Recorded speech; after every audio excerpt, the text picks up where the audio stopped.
If you've been around Gacha games for more than 5 minutes, you'll notice something very strange about Silver Palace's protagonist. They have a life prior to the game's start. There's no wake up with no memory while Big Booba Woman stands over you. No, this MC has a mission. Call it justice or revenge, this is no self-insert. So already we've set the stage for something different, and it just gets better from there.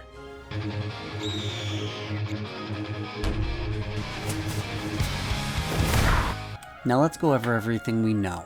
Silver Palace is being made by Silver Studio and Elementa Games. It's being positioned as an action RPG set in a Victorian-themed metropolis called Silvernia.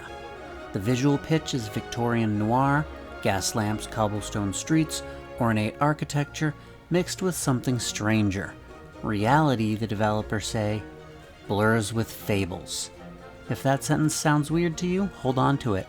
We're going to come back to that. The game has been in beta before. CBT1 happened earlier this year. CBT2, the Dichotomy Beta test, recruitment opened up in late June. If you want in, the official recruitment might still be live on the Silver Palace website, depending on when you're watching this, and the team has been running follow-up and retweet giveaways on their official X account. So, the game is real, the beta is coming, and the people making it are actively trying to get players into it. That's the foundation. Now let's talk about the world. Silvernia is the city where Silver Palace takes place. It's a single, massive, vertically built Victorian metropolis. Not 5 nations, not 1 continent, 1 city.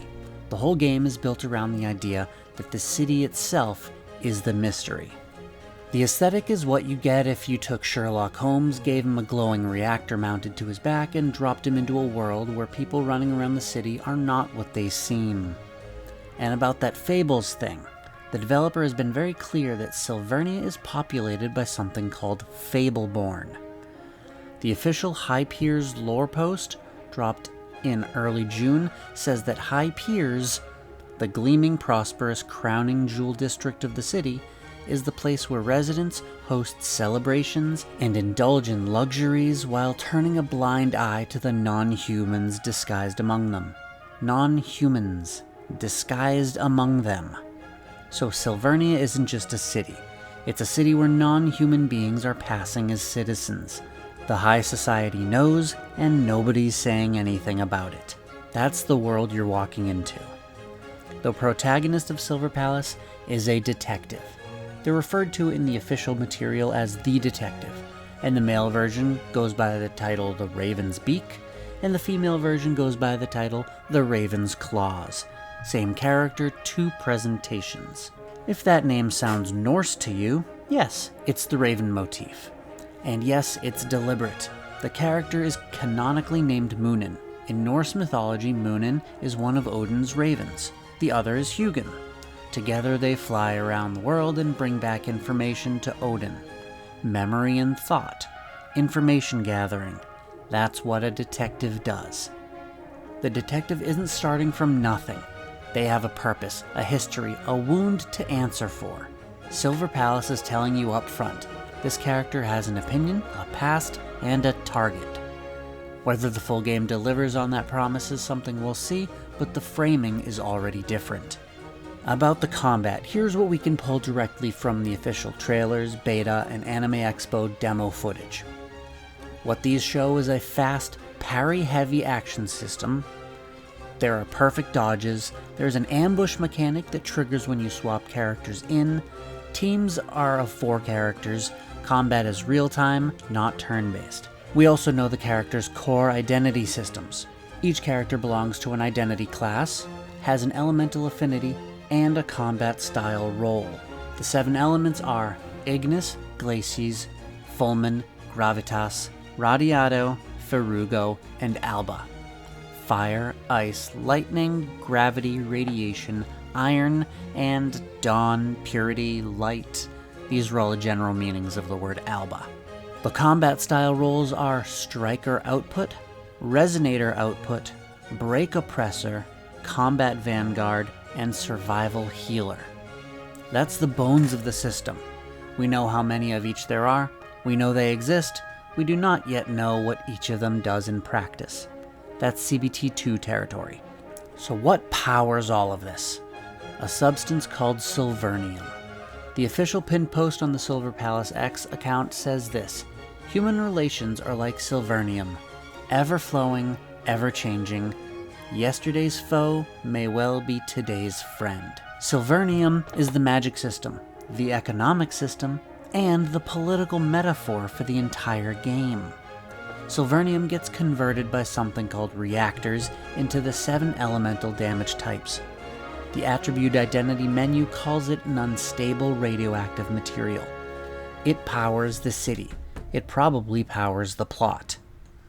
And the developers specifically named the gravity element gravitas in the same breath as the political metaphor. When gravity turns, so too does the tide of offense and defense.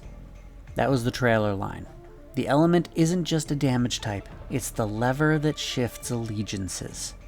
So when you ask what Silvernium does, it fuels magic, it fuels the city's industry, and it fuels the trust between people. All 3 of those things can be corrupted. Silver Palace is touring the world in 2026. Anime Expo 2026 already happened earlier this month. The demo was playable with a full character roster on display. Japan Expo is next, July 9th through 12th in Paris.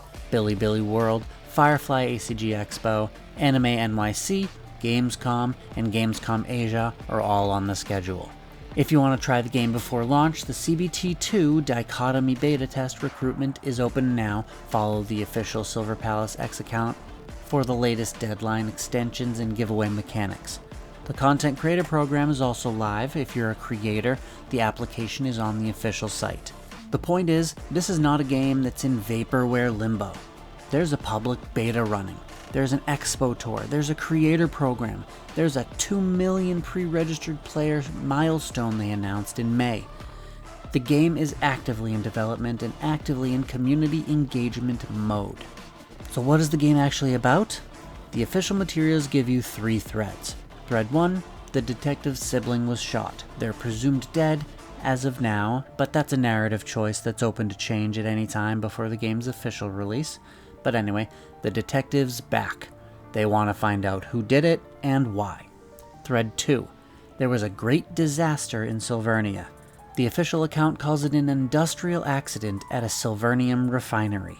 Multiple simultaneous explosions, official deaths around 2,000, a sealed old quarter, a queen who came to power suspiciously close to the event. The High Piers Post confirms the district was rebuilt. The timeline, 3 years ago. Thread 3. The author. The reveal trailer ends with a narrator line, "You can't fight fate unless you are the author." Escape fate. Unless you are the author. The detective is then shown sitting on a throne with a closed book. There's a community reading that this is a meta-narrative device, a way of telling the player that they have authorial control over the story's outcome. There's also a community reading that this author is a literal in-world entity. The trailer gives you a 1 line, 1 visual, and that's it. I won't tell you which reading is right. The trailer isn't telling us either. That's a question that the game itself will have to answer. Let me be honest about what we don't know. We don't have a global release date. We don't have official gacha rates. Anything you've seen about rates, pity system, or pull structures is not from the developer. Too often I've seen leaks or data mines get information very wrong, so be very wary in trusting anything not official. We don't have the full character roster.